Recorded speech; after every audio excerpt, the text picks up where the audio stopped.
very much. So there you go. You've come a long way, Boom Pa. So there you go. If there's anybody in the building that did not get a chance to sign the card, we'll keep it open for the day, and they can sign it. But there you go. There's a card inside. Yes, there's a card inside. Happy 60th, right. Boomer. There you go. So happy birthday, Boomer. He's 60 years old tomorrow. You're going to do 60 miles. Yes. And here you are. How do you feel? Yeah, I feel fine. I feel just like I did yesterday. As a matter of fact, I feel a little bit better than I did yesterday, simply because the Rangers won last night. So I'm very happy with the way that they've been playing, and unfortunately the Islanders didn't come through for us. But, yeah, I feel great. It's all good, and I appreciate the sentiment, and Winnie Doodoo looks very good in that picture, so it will be a prominent place in my office for sure. All right, very, very good. Is that it was like I probably passed at 11:30, 11:45 yesterday, Citi Field, and I see all these cars pouring into the parking lot. And I'm like, oh, no, these people are going to be wasting their time. There's just no way this game is going to be played. And it was Jackie Robinson Day, so I'm sure that they wanted to try to do it if they could do it. All right, but you have to be smart, and they screwed it up. They screwed it up earlier in the week, and look, the Hammer Time came on here, and he had it right. No, he nailed it. He absolutely nailed it. But they landed in a blizzard out there in Colorado.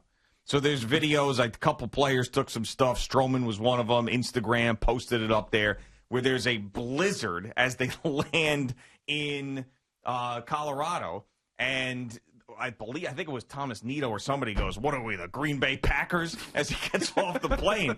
And what a strange start to the season for them. Yeah, it's just been bizarre. One thing with Nationals and COVID and then all the rain delays. Now they're landing in blizzards in late April. It's crazy. And so far it hasn't really affected them all that much. You know what? We'll look back on that come, say, August when it's 100 degrees out. And we'll laugh at it, and hopefully they continue to play good baseball, good solid baseball.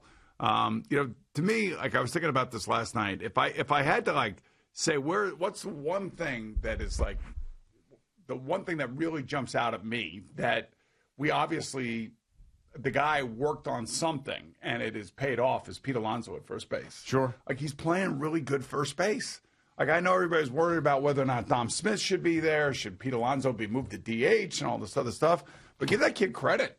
I mean, he's made some good plays over there, and, obviously he's not, hitting the way we want him to hit just yet. He'll get going, just like Conforto will get going. But I was thinking, that kid really put the work in. He must have. No, of course. And, he said it. He said he had to get better. He didn't take that season last year and just flush it away. He saw some of the things, his weaknesses that he had, he worked on it, and so far so good. I'd like to see him, get back to those large homer numbers because that's an intimidating thing in the middle of the lineup. I will tell you that you really appreciate when a guy comes back and says, hey, I have to work on something and I have to be better, and it's evident that he is better and he did put the work in. So that's something that you can really appreciate. The other thing I will say this, and I'm going to jam this in because it's almost my birthday and I can do this.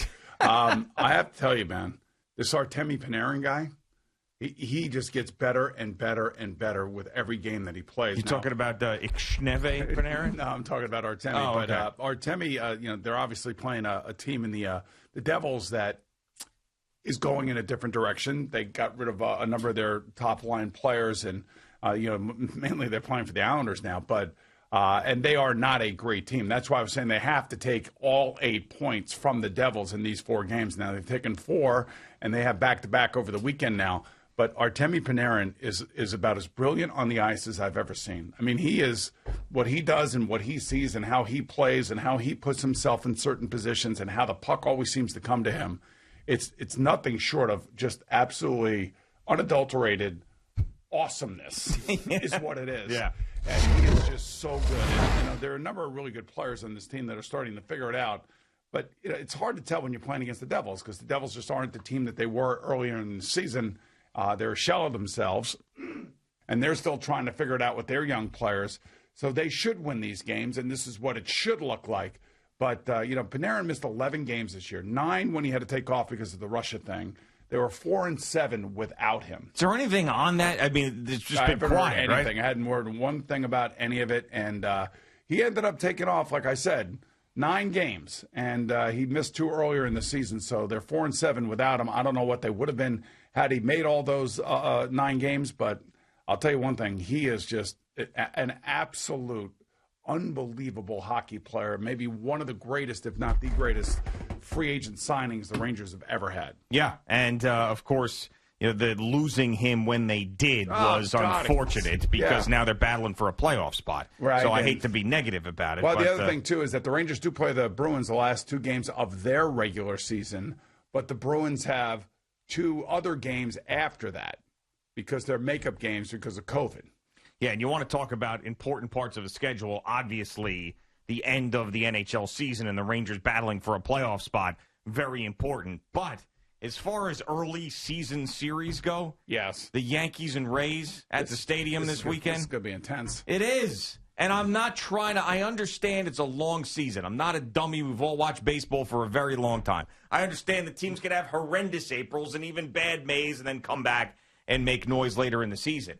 But it's just everything with the Yankees right now. The fact that they have played and have underachieved and they've looked lifeless through the start of this season. Now they've got the big rival, the team that's always complaining about getting hit, the team that knocked them out of the postseason last year. And, which tensions are high. Aaron Judge said it, tensions are high heading into this series. Maybe this is the exact thing that they need. Bingo.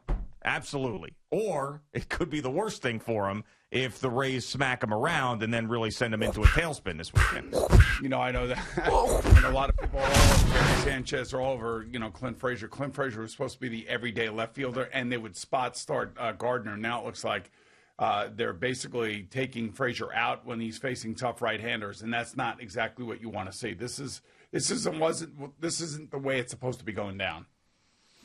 For Frazier especially. Yeah. And it's tough. It's, and Gardner's sitting there, and I understand. They want a left-handed bat in the lineup. They want to make sure that analytically that they're all aligned with each other when they're doing their collaboration and they're putting their lineup together. But that's a hole right now, I would say. Frazier's a hole right now. Sanchez is dogging it again.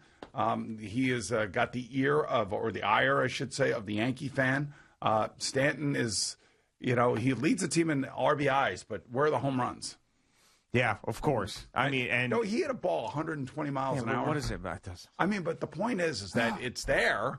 It's just not there. Enough. It's just not there on a consistent basis. Yeah, that's the problem. I understand it's impressive. There's exit velocity, but Yankee fans are so sick of that stuff. Like, okay, so what? One time he hits a ball 120 miles an hour. This is someone who was supposed to be MVP quality in the middle of the lineup for a decade. Now, he was really good in the postseason last year. That was great, but, it's so tiring. It's exhausting to see these horrible starts from some of these guys. So this is critical, man. I really do believe that, because if you see the Yankees with all this stuff that's surrounding them right now with the underachieving, head into this series against the Rays where the tensions are high and they come out flat again, that's a big problem. But it should be. This should be the catalyst to get them going, and maybe it is exactly the thing that they need. You would hope so. And the other thing I will say is that the starting pitching has been just, other than Garrett Cole, it's just been brutal. Yeah, no, I understand that going into the season, people didn't really think that this staff was going to be great after Cole, sort of like waiting on Severino, and maybe that'll help. But there's going to have to be a trade at some point where the Yankees bring in a big starter if they want to be serious. Because do you see it getting better? You think Jameson Taillon and Corey Kluber all of a sudden are going to have some crazy career resurrection and be great? I think Domingo Germán will eventually get it. He hasn't pitched for a while. He's still a young man, and when he did pitch and when he was pitching well, he was one of the better starters for the Yankees 2 years ago. So I would say that he would be okay. But as far as where they are in the eyes of their fans, and you could just listen to it, the fan base is basically about had it right now. No, they're turning on them like Dobermans. That's what's going on. They've had same old stuff, and they had it. Thank you for watching. Please like, comment, and subscribe. And don't forget to hit the red bell so you're notified when we have new content.